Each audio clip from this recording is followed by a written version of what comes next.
Hello everyone, स्वागत है आप सभी का आपके अपने यूट्यूब चैनल में जिसका नाम है बायोलॉजी कॉन्सेप्ट और मैं हूं सुरभि माथुर। और बच्चों, आज हम लोग पढ़ने वाले हैं एक बहुत सिंपल टॉपिक और वो उसका नाम है लीफ। तो आइए शुरू करते हैं ये टॉपिक।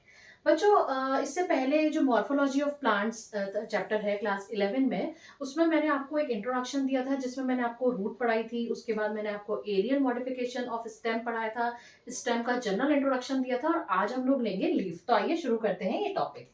बच्चों देखो, हम लोगों ने ये बताया था पहले कि जो स्टेम होता है वो स्टेम जो है हम कैसे पहचानते हैं कि स्टेम है, कि स्टेम डिफरेंशिएटेड किस में होता है, नोड और इंटरनोड में।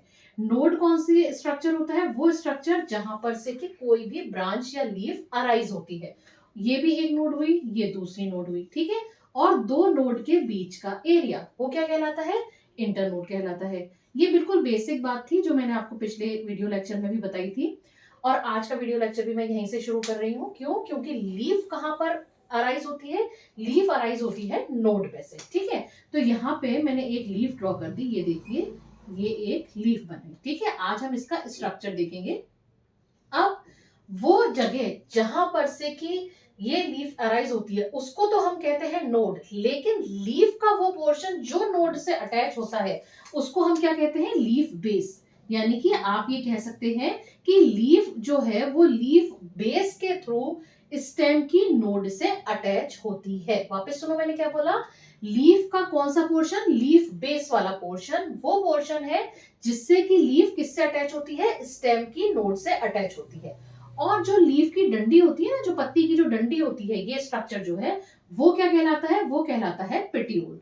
और जो पूरा का पूरा ये पूरा बड़ा चौड़ा वाला जो पोर्शन होता है उसको हम क्या कहते हैं, उसको हम कहते हैं, या तो हम कह सकते हैं इसको लीफ लैमिना, या फिर हम इसको कह सकते हैं लीफ ब्लेड। दोनों एक ही बात है, लीफ लैमिना बोलो या लीफ ब्लेड बोलो, एक ही बात है, ठीक। अब लीफ के सेंटर में होती है एक वेन जिसको हम क्या कहते हैं, मिड वेन, ठीक है। ये जो बनाई मैंने ब्लैक कलर की मार्कर से, ये क्या है बेटा, ये है मिड वेन, या फिर आपको कई बुक्स में मिड रिब भी लिखा हुआ मिल सकता है। हिंदी में इसको बोलते हैं मध्य शिरा, मिड रिब, ठीक है। इस मिड रिब से कई और वेन्स अराइज होती हैं इस तरीके से, ये देखिए, ये और वेन्स अराइज हुई, इनको हम क्या कह देंगे, वेन्स। यहाँ पे लिख देती हूं मैं, क्या है, वेन्स, ठीक। और इन वेन से और छोटी छोटी कई स्ट्रक्चर, थिन स्ट्रक्चर अराइज होते हैं और उन स्ट्रक्चर्स को हम क्या कह देते हैं, वेनलेट्स, ठीक है, वेनलेट्स। अब ये वेन्स, मिडवेन, वेन और वेनलेट्स, ये मिलकर लीफ में एक सिस्टम बनाती हैं, एक स्ट्रक्चर बनाती हैं, जिसको हम क्या कह देते हैं, एक अरेंजमेंट हो सकता है, प्रॉपर वर्ड होगा अरेंजमेंट, कि लीफ में मिडवेन, वेन्स और वेनलेट्स का एक अरेंजमेंट होता है जिसको हम क्या कहते हैं, वेनेशन, ठीक है। अब अगर ये सारी की सारी वेन्स और वेनलेट्स एक नेटवर्क लाइक स्ट्रक्चर बनाती हैं, तो इस तरह के वेनेशन को हम क्या कह देते हैं, रेटिकुलेट वेनेशन। अभी बताती हूँ किस तरीके से। सपोज यहां पर मैंने एक लीफ बनाई, ये लीफ बनाई, इस लीफ में ये पेटियोल है, यहां पर स्टेम है, ये इसका लीफ बेस है, ठीक है। अब ये इसमें मिडवेन आई, इस मिडवेन से ये वेन निकली, ये दूसरी वेन, तीसरी, चौथी, इस तरह से वेन निकली, इससे निकली वेनलेट, इससे भी निकली वेनलेट, सबसे वेनलेट्स निकल गई, ठीक है। अब ये क्या कर रहे हैं, ये वेनलेट है, इस वेनलेट से और बारीक जो है वेनलेट्स निकली, इसी तरीके से इससे भी वेनलेट निकली। तो ये मिलके क्या बना रहे हैं, एक नेटवर्क जैसा सिस्टम बना रहे हैं। तो इस तरह के वेनेशन को हम क्या कह देंगे, रेटिकुलेट वेनेशन, ठीक। लेकिन अगर ऐसा हो कि ये मैंने लीफ बनाई, इसमें ये मिडवेन है और इस मिडवेन के पैरेलल ही बाकी और सारी वेन्स भी निकल रही हैं, तो इस तरह के वेनेशन को हम क्या कह देंगे, पैरेलल वेनेशन। अब बात आती है कि रेटिकुलेट वेनेशन किस में देखने को मिलता है।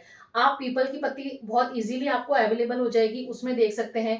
रोज की जो लीफ है, या और सिंपल एग्जांपल अगर दूं तो गुड़हल की जो लीफ होती है उसमें भी आपको कैसा वेनेशन देखने को मिलता है, रेटिकुलेट वेनेशन। वहीं अगर हम बात करते हैं पैरेलल वेनेशन की, तो उसके लिए बेस्ट एग्जांपल आता है बनाना का। आप बनाना की लीफ देखिए, उसमें आपको, या मेज यानी कि मक्का, या फिर बेम्बू, ये तीनों एग्जांपल किसके आएंगे, पैरेलल वेनेशन के। समझ में आ गई बात। अब एक इंपॉर्टेंट बात और, कि जो लीफ जहां से अराइज हुई, जिसको हमने कहा लीफ बेस, उस लीफ बेस के दोनों तरफ कई बार आपको छोटे से चिन्नी मिन्नी से स्ट्रक्चर दिखते हैं, लीफ लाइक ही होते हैं। उन स्ट्रक्चर्स को हम बच्चों क्या कहते हैं, स्टिप्यूल्स। ठीक है। अब अगर लीफ में स्टिप्यूल प्रेजेंट है, मैंने क्या बोला, स्टिप्यूल क्या हुए, लीफ बेस के दोनों तरफ या फिर एक तरफ भी आपको बहुत छोटे लीफ लाइक स्ट्रक्चर दिखते हैं, उन स्ट्रक्चर्स को हम क्या कहते हैं, स्टिप्यूल्स। अब अगर किसी लीफ में स्टिप्यूल प्रेजेंट है तो इस तरह की लीफ को हम क्या कह देते हैं, स्टिप्यूलेट। और अगर मान लीजिए स्टिप्यूल्स प्रेजेंट नहीं है तो हम उसको क्या नाम दे देते हैं, एक्स स्टिप्यूलेट। यानी वो लीफ किस तरह की हो जाएगी, एक्स स्टिप्यूलेट। एक्स का मतलब है कि एब्सेंट है, क्या चीज एब्सेंट है, स्टिप्यूल एब्सेंट है। अब बात आती है कि भाई किस में प्रेजेंट होते हैं, किस में एब्सेंट होते हैं। तो यहाँ पर फिर आपको एक एग्जांपल याद रखना होगा। गुड़हल में आपको, जिसको कि हम चाइना रोज कहते हैं, वहां पर लीफ कैसी होगी, स्टिपुलेट टाइप की होगी। वहीं पर एक्स स्टिपुलेट कहां पर होगी, आइपोमिया। आइपोमिया में आपको जो लीफ है वो एक्स स्टिपुलेट, यानी कि वहां पर लीफ के दोनों तरफ कोई स्टिप्यूल प्रेजेंट नहीं होगा। तो ये बात हो गई स्टिप्यूल की। अब लीफ बेस से रिलेटेड ही एक और इंपॉर्टेंट बात, कई बार क्या होता है बच्चों की जो लीफ बेस होता है वो थोड़ा सा स्वॉल हो जाता है, यानी थोड़ा सा फूल जाता है। तो उस तरह के लीफ बेस को हम क्या कह देते हैं, पल्विनस। पल्विनस कब कहेंगे, जब लीफ बेस कैसा हो जाए, स्वॉल हो जाए, थोड़ा सा फूला हुआ हो। अब आप कहेंगे ये किस में देखने को मिलेगा, तो ये जो लेग्यूमिनेसी फैमिली, लेग्यूमिनेसी का मतलब क्या हुआ, जिसको हम फैबेसी फैमिली भी कहते हैं, जिसमें आता है मटर, उसमें अगर आप देखेंगे तो वहां पे जो लीफ होगी, जो नोड से जुड़ी हुई होगी, किसके थ्रू, लीफ बेस के थ्रू, वहां पर वो लीफ बेस थोड़ा फूला हुआ होगा और वहां पर हम लीफ बेस को क्या कह देंगे, पल्विनस। दूसरी इंपॉर्टेंट बात, कई बार क्या होता है कि जो लीफ बेस होता है वो लीफ बेस स्टेम को थोड़ा सा क्या करता है, कवर कर लेता है। या आप ये कह सकते हैं कि जो लीफ है वो लीफ स्टेम को थोड़ा सा कवर कर लेती है। तो इस कंडीशन को, ये बात मैं आपको एग्जांपल से समझाती हूँ। सपोज मान लीजिए कि ये जो मेरा हाथ है वो स्टेम है, ठीक है। ये जो मेरा हाथ है, हथेली है, ये क्या है, ये है लीफ है, ठीक है। ये जो है ये है लीफ बेस है। अब क्या होगा कि ये और ये जो मेरा बैंगल पहना हुआ है, ये क्या है, ये नोड मान लीजिए। तो नोड पे से लीफ बेस के थ्रू तो लीफ जुड़ गई यहाँ से स्टेम पर से। अब क्या हुआ, इस लीफ ने थोड़ा सा ऐसे कवर कर लिया, आधा कवर कर लिया है ना, लीफ को आधा कवर कर लिया, किसको, स्टेम को। एनशीटिंग कहते हैं इसको, कि इस तरह से कवर कर लिया। तो इस वाली टर्म को हम क्या नाम देते हैं, सेमी एम्प्लेक्सिकॉल। सेमी एम्प्लेक्सिकॉल। वापस समझो क्या बोला मैंने, सेमी एम्प्लेक्सिकॉल हम कब कह रहे हैं, जब लीफ जो है वो नोड से जुड़ी हुई है, ये तो हमें पता है, लीफ बेस के थ्रू जुड़ी हुई है, ये भी हमें पता है। अब ये लीफ स्टेम को थोड़ा सा, आधा, सेमी, सेमी का मतलब आधा, वो कवर कर लेती है।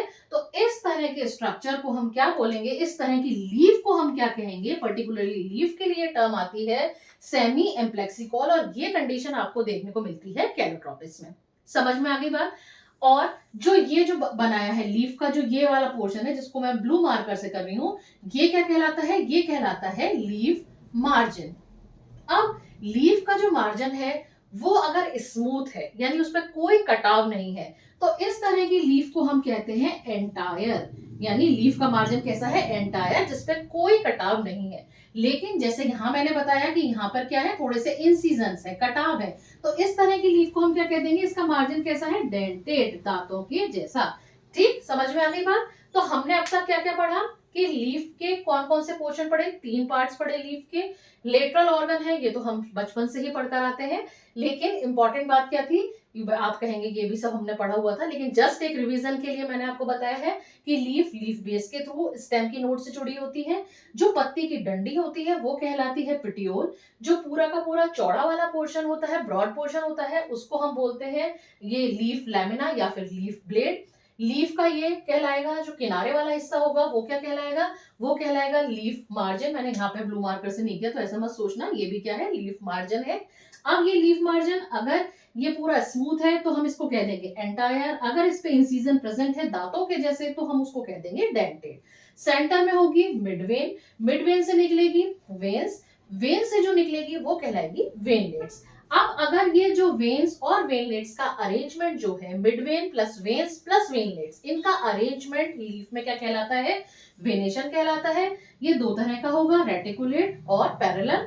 रेटिकुलेट यानी एक नेटवर्क लाइक सिस्टम बना देगा, तो फिर हम इसको कह देंगे रेटिकुलेट। और अगर सारी वेन्स एक दूसरे के पैरेलल होंगी तो उसे हम कह देंगे पैरेलल वेनेशन। ये आपको देखने को मिलेगा बनाना में। और एक एग्जांपल और याद कर लीजिए, मेज, और एक और याद कर लीजिए, वो है बैम्बू। ठीक, और कुछ नहीं मिले तो सिंपल आप ग्रास देख लीजिएगा, ग्रास में भी आपको पैरेलल वेनिशन देखने को ही मिलेगा। ठीक है, उसके बाद मैंने बताया कि जो लीफ बेस से रिलेटेड इंपॉर्टेंट बात है कि लीफ बेस के दोनों तरफ क्या होता है बेटा, स्टिप्यूल्स मिल सकते हैं आपको, जैसा कि चाइना रोज में अगर स्टिप्यूल्स मिल रहे हैं तो हम उस लीफ को कह देंगे स्टिपुलेट, अगर स्टिप्यूल नहीं मिल रहे हैं तो हम उसको कह देंगे एक्स स्टिपुलेट। ये आपको देखने को मिलेगा आइपोमिया में। उसके बाद मैंने आपको बताया कि अगर लीफ बेस थोड़ा सा फूला हुआ होगा, स्वालप होगा, जैसा कि लेग्यूमिनोसी फैमिली में, तो वहां हम लीफ बेस कैसा कह देंगे, उसको क्या कह देंगे, पल्विनस है। और अगर वो लीफ बेस लीफ का भी कुछ पोर्शन कवर कर रहा है स्टेम को, तो हम उसको कह देंगे लीफ किस तरह की है, सेमी एम्प्लेक्सिकॉल टाइप की। यहां तक समझ में आ गया। अब एक पॉइंट मैं आपको और बताती हूँ, वो अक्सर एग्जाम्स में पूछ लिया जाता है, और वो होता है टाइप्स ऑफ लीफ को लेके। बच्चों लीफ जो होती है वो दो तरह की होती है, ध्यान से समझना इस चीज को। लीफ जो होती है बेटा वो दो तरह की होती है, एक होती है सिंपल और दूसरी होती है कंपाउंड। अब समझते हैं क्या मतलब हुआ। बेटा ये मैंने बनाई एक लीफ, ठीक है, ये है, इसके मार्जिन कैसे है, एंटायर है, स्मूथ है, लेकिन इसमें इंसीजन्स भी हो सकते हैं। ये देखिए, ये इंसीजन्स भी है। ठीक है, अगर मान लीजिए मैंने कोई इंसीजन वाली लीफ ली, मैं दूसरी ही लीफ बना देती हूँ। ये देखिए, ये मैंने एक लीफ ली, ठीक है, ये भी सिंपल लीफ ही है। अब ध्यान से समझो क्या कह रही हूँ। ये लीफ सिंपल लीफ है जिसमें कि इसके मार्जिन पर इंसीजन प्रेजेंट है डेंटेड फॉर्म में।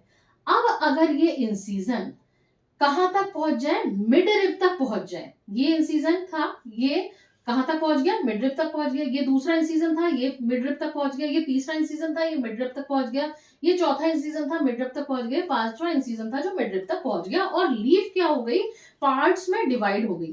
तो इस तरह की लीफ को हम क्या कह देंगे, कंपाउंड लीफ। यानी भले ही इंसीजन प्रेजेंट हो, लेकिन वो इंसीजन अगर मिड रिब तक नहीं पहुंच रहे, तब तो लीफ कहलाएगी सिंपल, यानी कि ये वाली कंडीशन, तब तो लीफ कहलाएगी सिंपल। लेकिन अगर ये इंसीजन पहुंच गए कहां तक, मिड रिब तक, तो ये लीफ क्या कहलाएगी, कंपाउंड लीफ कहलाएगी। समझ में आ गई बात। ये डिफरेंस होता है सिंपल लीफ और कंपाउंड लीफ में। अगर आपको वीडियो पसंद आया हो तो प्लीज इसको लाइक करिएगा, शेयर करिएगा और चैनल को सब्सक्राइब करिएगा। और हाँ, अगर कहीं पे भी कोई डाउट आता है तो आप मुझे कमेंट करके पूछ सकते हैं। आज के लिए इतना बहुत है। आगे आने वाले वीडियो लेक्चर में हम अपना यही वाला टॉपिक यानी morphology of plants class 11th का ये कंटिन्यू करेंगे। तब तक के लिए थैंक यू वेरी मच।